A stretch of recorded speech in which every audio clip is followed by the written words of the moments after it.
E aí, como vocês estão? Eu espero que bem. Eu sou o Alfer e sejam muito bem-vindos ao canal Perspectiva. Hoje a gente continua nossa jornada por Midnight Gospel, no quadro Por Trás do Conceito.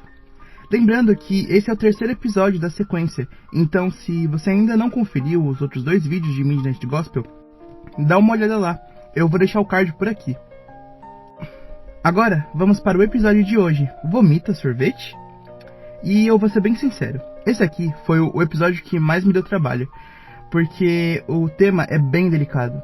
A gente vai falar sobre pseudociência, fé e como eu consegui encaixar tudo isso na minha perspectiva. Então, se você curte esse tipo de conteúdo, já deixa aquele like, se inscreve no canal e, claro, comenta o que você achar. E também não se esqueçam de me seguir nas redes sociais, para ficar por dentro das novidades. O Instagram, o Twitter e o TikTok estão aí na tela e também na descrição desse vídeo. Agora, sem mais delongas, vamos nessa.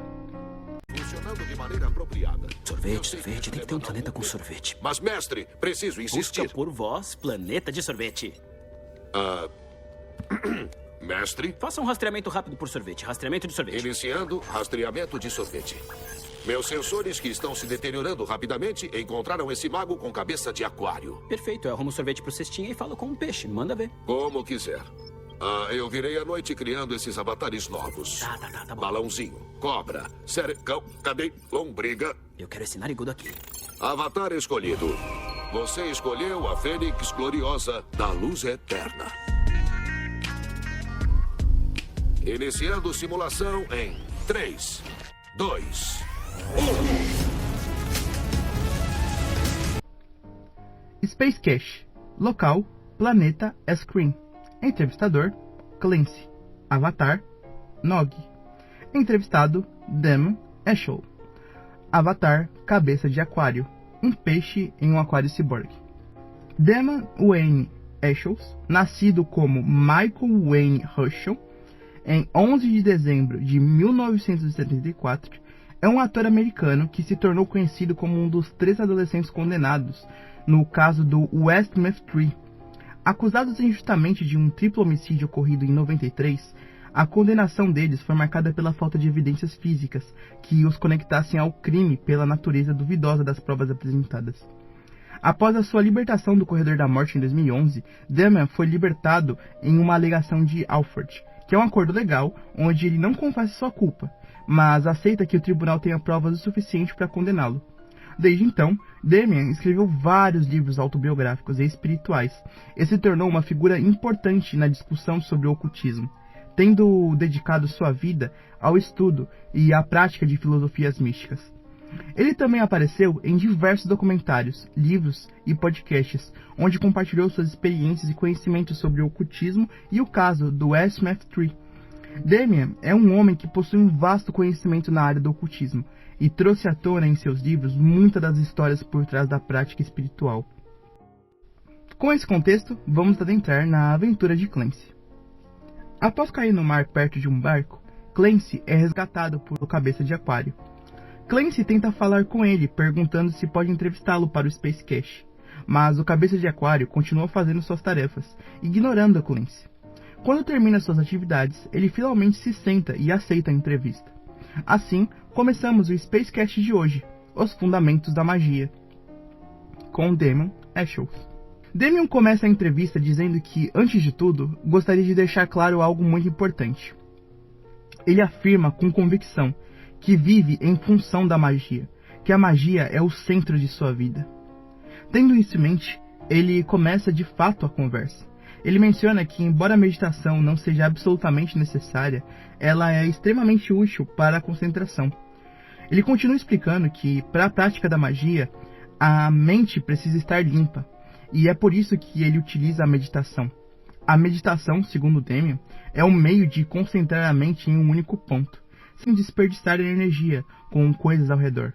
Isso, inclusive, é o motivo pelo qual ele ignorou Clancy enquanto ele realizava suas tarefas.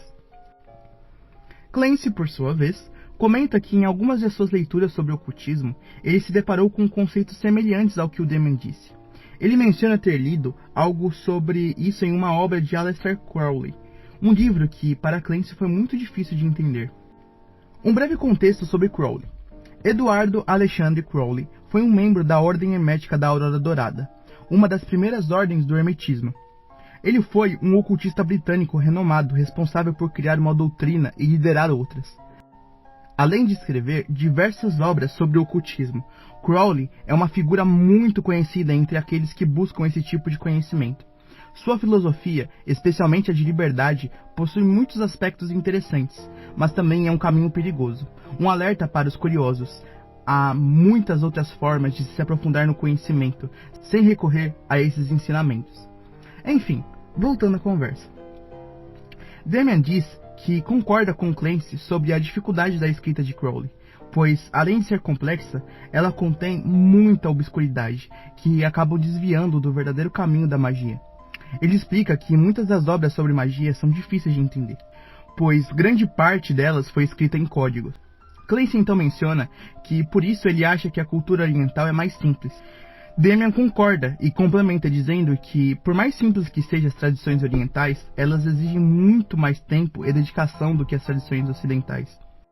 Segundo Damian, a magia é um catalisador que se torna possível realizar a transmutação energética no tempo de uma vida. O mago, através da prática, usa a experiência energética que foi passada de geração em geração. E essa, segundo ele, é a diferença entre a prática oriental e a ocidental. A tradição oriental depende mais da matéria, enquanto a ocidental depende do espírito. Clancy então diz que isso faz muito lembrar do Tantra, uma filosofia e prática espiritual indiana que busca melhorar o estilo de vida e intensificar o prazer sexual.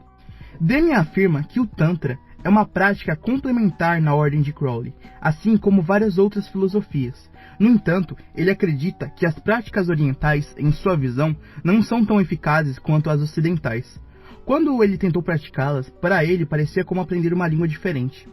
Por ser ocidental, a prática com a qual ele mais se identificou e que gerou resultados para ele foi a da magia cerimonial, por ser mais fácil de entender e ter uma conexão mais direta com sua língua e cultura. Damian revela que não tem muitos amigos, justamente por viver constantemente em função da magia.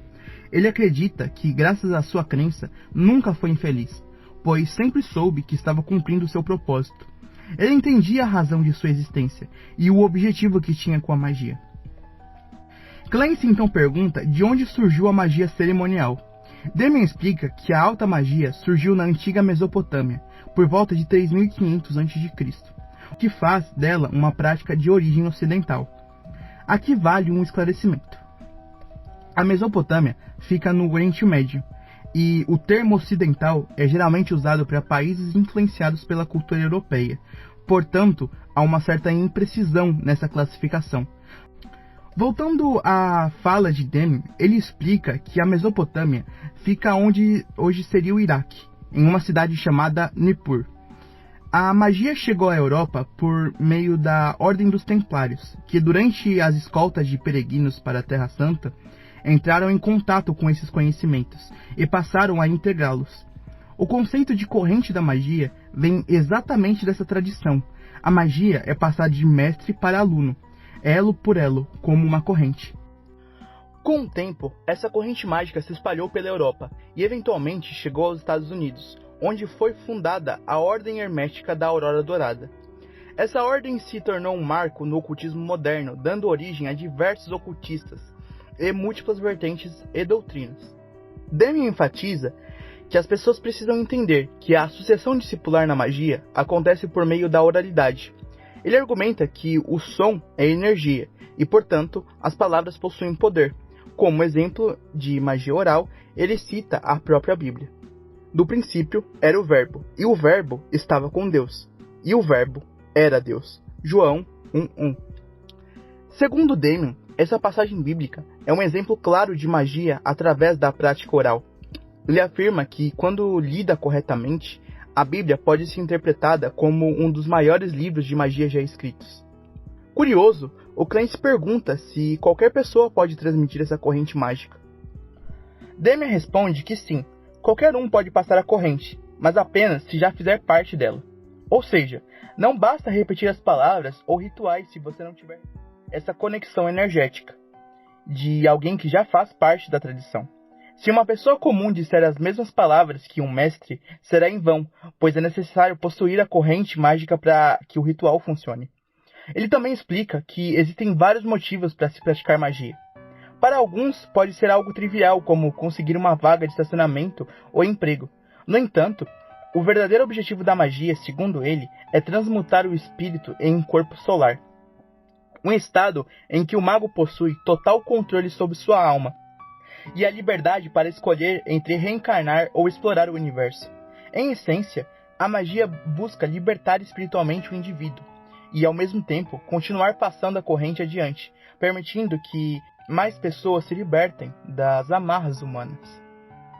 Certo, muita informação até aqui, mas agora vamos organizar isso e entrar no verdadeiro tema do vídeo, e na minha briga incessante com os místicos. Afinal, eu sou um homem da ciência.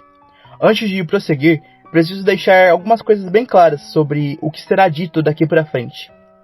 Primeiro, tudo que eu falarei aqui é minha opinião, baseada na forma de como eu enxergo a existência. Segundo, minhas opiniões sempre terão como base a física e meus conhecimentos científicos. Eu estudo como uma mula e isso faz parte de quem eu sou. Terceiro, nada do que eu disser aqui é uma verdade absoluta. São apenas minhas perspectivas sobre o episódio. Quarto, o público que eu quero para o meu canal são pessoas mais pés no chão, ligadas à ciência, filosofia e no mundo geek. Eu sei como é difícil ouvir ideias que distorcem a realidade para se encaixar em narrativas, mas, pelo menos agora, abra um coração, nem que seja só um pouco, para ouvir sem julgar. Eu sou maluco e eu quero mostrar essa loucura para vocês. Agora, vamos à questão central do episódio. Magia existe? Sim. Até a próxima. Calma, era brincadeira. Eu vou explicar direitinho. Vamos começar pelo significado de magia. Arte, ciência ou prática baseada na crença de ser possível influenciar o curso dos acontecimentos e produzir efeitos não naturais, valendo-se da intervenção de seres fantásticos e da manipulação de alguns princípios ocultos, supostamente presentes na natureza, seja por meio de fórmulas, rituais ou ações simbólicas. Agora vamos tentar entender esse conceito. O que os ocultistas fazem é magia? Sim, porque eles acreditam nisso. Mas dentro do próprio conceito de magia, o que podemos dizer? Cara, há 1000 anos, se alguém conseguisse curar uma pessoa com gripe, era visto como santo, curandeiro, druida, sábio, ou então era odiado como bruxo, servo do demônio, herege. Mas por quê? Porque as pessoas da época acreditavam que um ser humano comum não poderia realizar tal feito. Então, prefeririam enxergar isso como o sobrenatural, um milagre, uma maldição, um feitiço, magia. Afinal, o natural era morrer de gripe, e tudo que contraria o natural é considerado sobrenatural, mágico. Não é exatamente isso que significa magia? Magia é um sinônimo arcaico de inexplicável. Quando não entendemos algo, chamamos de mágico. A ignorância sempre levou à crença. Foi assim na criação dos deuses, e é assim na cura de doenças sem seringa. Ou quando uma mãe de 1,60 m em um acidente de carro encontra forças para levantar o seu veículo e salvar o seu bebê. O universo é vasto. Há tantos tipos de energia, tantas interações da matéria que ainda desconhecemos, radiações sem nome e cânceres que se curam de um dia para o outro. O quão arrogante você precisa ser para afirmar com total certeza que algo não existe? E aí, meu inscrito, magia existe? Enquanto existir ignorância, o inexplicável sempre surgirá. O ser humano vive para descobrir. Palavras muitas vezes mais complicam do que ajudam. No fim, tudo se resume à energia em constante interação. Ainda consegue dizer com convicção que magia não existe? Magia nunca foi sobre poder. É sobre conhecimento. A vida por si só é um eterno desconhecido. O simples fato de nunca sabermos o futuro já não é mágico o suficiente? Magia existe. Bom, é isso. Muito obrigado para quem chegou até aqui. Eu sei que o vídeo foi longo, mas fico feliz em despertar o seu interesse. Se inscreve no canal para mais vídeos como esse, deixa o seu like se curtir e comenta o que achou. Compartilha com seus amigos malucos. Vamos construir uma comunidade de defeituosos loucos. pela existência. Até a próxima.